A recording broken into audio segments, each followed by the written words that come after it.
কিন্তু কার কাছে অপ্রিয় হলাম, কার পছন্দ হলো না সেটা মুখ্য না। মুখ্য হচ্ছে আমার ইসলাম আমাকে কি বলে, আমার দিন আমাকে কি শিক্ষা দেয়। সেটা যদি অপছন্দেরও হয় সেটাই আমাদেরকে বলতে হবে। আমি যেহেতু এই গ্রামে ছিলাম, এই গ্রামের সাথে আমার সম্পৃক্ততা রয়েছে।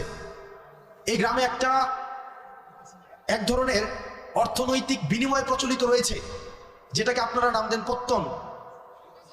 এটাকে আপনারা যে নামেই ডাকেন না কেন, এটা সরাসরি সুদ। আমার পরিবার সহ আশেপাশে অনেকে আছে এই ধরনের বিষয়ের সাথে সম্পৃক্ত ছিল। কিন্তু আমরা যখন বুঝেছি, আমরা যখন পড়াশোনা করে জেনেছি, আমরা যখন আলেমদের থেকে পরামর্শ নিয়েছি, বিশ্বাস করেন যেই দিন থেকে আমরা এই পথ থেকে ফিরে এসেছি, বরং সচ্ছলতা আরো বেশি প্রশস্ত হয়েছে। কসম করে বলছি, আপনারা জানেন আমার বাবার অর্থনৈতিক অবস্থা, আমার দাদাদের অর্থনৈতিক অবস্থা।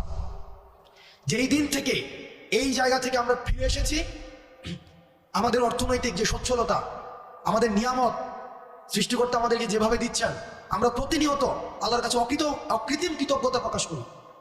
আপনাদের কাছে অনুরোধ থাকবে, এই যে আমরা দেখি টাকা থেকে টাকা বৃদ্ধি পায়, এটা অসংখ্য পরিবারকে নিঃস্ব করে দেয়।